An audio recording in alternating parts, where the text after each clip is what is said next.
Hello, j'espère que vous allez bien. De retour pour une nouvelle vidéo. Une vidéo dans laquelle je vais vous parler du Muay Thai.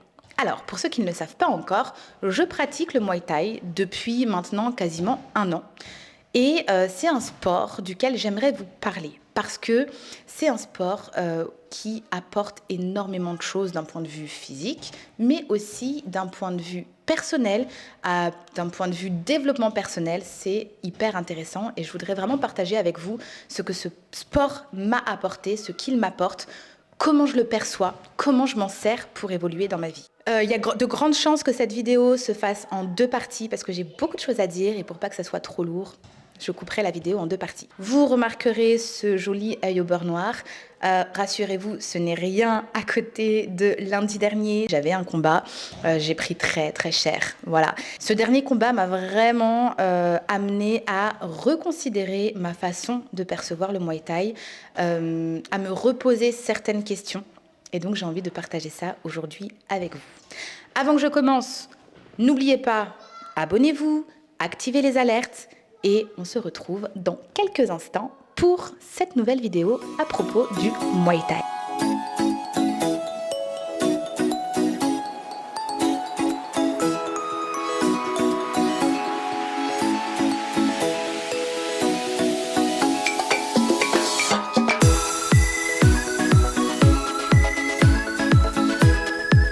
Dans cette première partie, je vais plutôt vous parler de ce qui m'a amené à pratiquer le Muay Thai et a priori pourquoi ça s'apparente, je vais pas dire une passion, c'est assez particulier mais justement je vais vous en parler. Donc ça fait 1 an, alors, ça fait quasi 1 an et demi que je vis ici en Thaïlande et ça fait 1 an que je pratique le Muay Thai. Quand je suis arrivée ici, on a été voir des combats, voilà, des combats, c'était des combats un peu folkloriques, on va dire, un peu amateurs à la maille. Et ce jour-là, je me rappelle, j'ai découvert le Muay Thai, je ne connaissais pas. J'en avais une très mauvaise idée dans le sens où pour moi c'est du combat, c'est un sport de combat et je déteste la violence. Donc j'étais pas trop fan, mais on a été voir, toujours garder son esprit ouvert, toujours avoir un état d'esprit ouvert sur les choses qu'on ne connaît pas. Et voilà, on a été voir qu'est-ce que c'est le Muay Thai, qu'est-ce que c'est un combat de Muay Thai.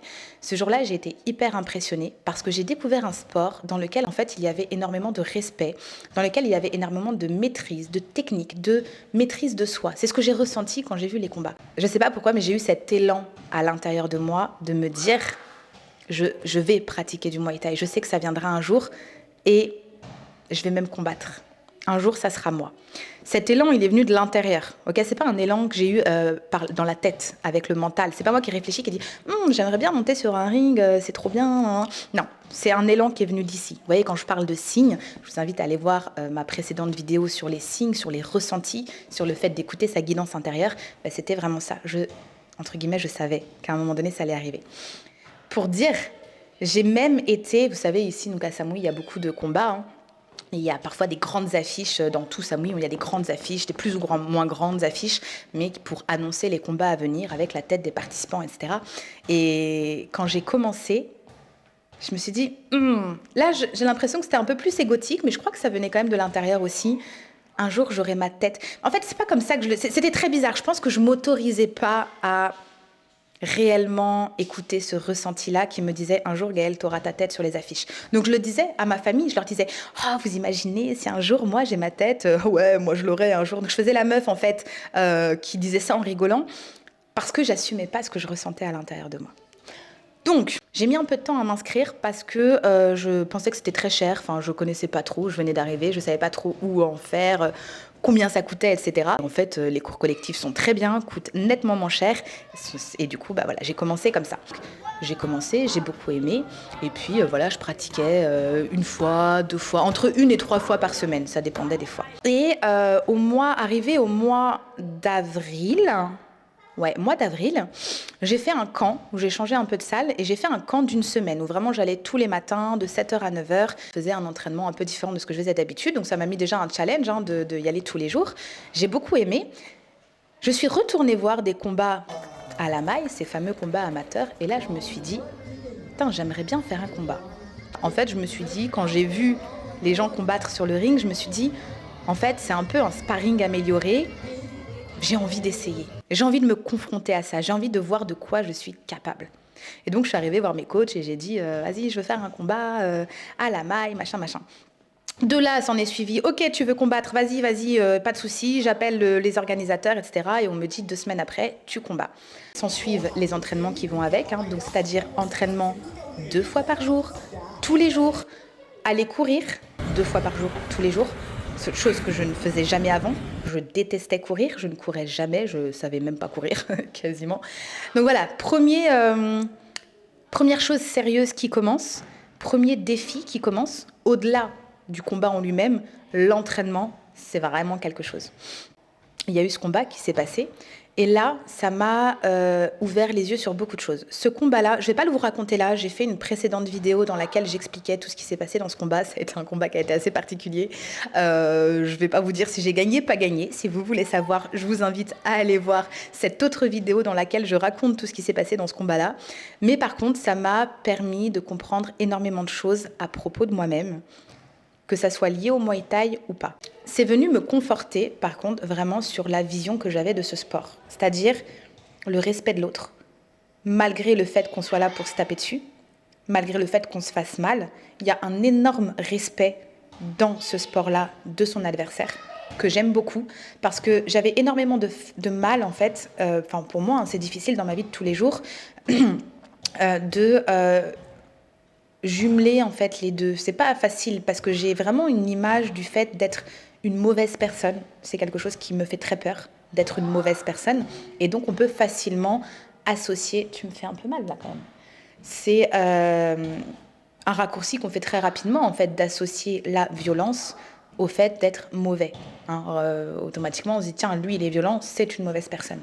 Et en fait, de pouvoir faire ce sport, d'être dans cette violence sans être une mauvaise personne, de rester dans le respect de soi et dans le respect de l'autre, c'est un très gros exercice qui est venu vraiment débloquer des parts en moi, débloquer des espaces en moi qui n'osaient pas s'affirmer, que je laissais fortement cachés, que je laissais bien enfouis, parce que y avait cette correspondance que je faisais entre le fait de être... S'il vous plaît, chut. Être violent égale être méchant. Et comme je vous dis, quand je vous parle d'une peur, c'est une vraie peur. Hein. C'est vraiment quelque chose qui prend beaucoup de place dans ma vie, duquel je me détache petit à petit, mais qui forcément a un impact sur beaucoup des décisions que je prends, sur beaucoup de façons que j'ai d'agir. Je supporte pas qu'on pense de moi que je suis une mauvaise personne. Et du coup, monter sur un ring pour taper quelqu'un, pour taper une autre personne, parce que c'est le but quand tu combats, hein, c'est d'aller taper la personne et d'avoir le dessus sur la personne. Mon cerveau rapidement avait envie de faire ce raccourci-là. Et ça m'a permis, comme je disais, de débloquer ces parts en moi et de laisser sortir des parts de moi qui ont cette violence qui est présente, mais c'est pas pour autant que ces parts en moi sont des parts mauvaises. Vous savez, quand je parle régulièrement de complétude, être complet, s'accepter pleinement tel qu'on est, c'est exactement ça. C'est-à-dire que, pour moi, hein, c'est la vision que j'ai des choses, on a tous en nous une part comme ça qui peut être violente. Dire « j'ai pas de violence en moi, du coup je sais pas faire telle ou telle chose ou je pourrais pas faire de boxe », pour moi, c'est se mentir à soi-même. Okay, c'est, encore une fois, ma vision des choses. C'est se mentir à soi-même. Et si on se ment à soi-même, c'est pas pour rien. C'est parce que justement, on n'assume pas cette part-là, donc on préfère se dire non, elle n'existe pas, qu'il y a ce raccourci et cet amalgame de violence égale mauvais. Et si c'est mauvais, je cache, je ne montre pas. Et pourtant, c'est en nous. Et donc, à partir du moment où on cache, on laisse cacher ces parts de nous, qu'on les renie, qu'on les rejette, qu'on ne connecte pas avec elles, on n'est pas complet. Et donc ça, c'est quelque chose qui m'a longtemps accompagnée dans ma vie, de vivre de cette façon-là. Le Muay Thai m'a permis de reconnecter avec ces parts-là et de comprendre que ces parts en moi qui sont capables de violence, qui sont violentes, c'est pas parce que je les laisse à la lumière, que je connecte avec elles, que j'apprends à les connaître et à les accepter. C'est pas pour autant qu'elles vont prendre le dessus et que ça va faire de moi tout entière une personne de mauvaise. Et ça le Muay Thai m'a vraiment aidé à comprendre ça. S'en est suivi, bien évidemment, beaucoup de choses par rapport au respect de moi-même, par rapport à la façon de me défendre, de me respecter et de maintenir une certaine estime de moi-même.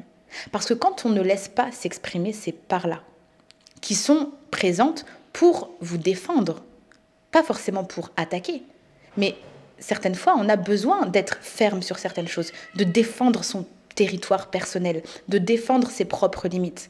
Et quand ces propres limites-là, on n'est pas en capacité de les défendre parce que, entre guillemets, on est trop gentil, on se fait marcher dessus.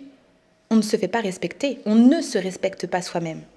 Et le fait de laisser s'exprimer ces parts-là, c'est même pas de laisser s'exprimer ces parts-là, mais le fait de m'autoriser à reconnaître ces parts-là, de m'autoriser à connecter avec ces parts-là en moi, ben, ça m'a permis de beaucoup mieux connaître mes limites et beaucoup mieux faire respecter les limites qui sont les miennes, les limites qui me permettent de garder une estime de moi-même, de maintenir l'amour que j'ai pour moi. Un jour, on m'a posé une question qui était très intéressante sur Instagram.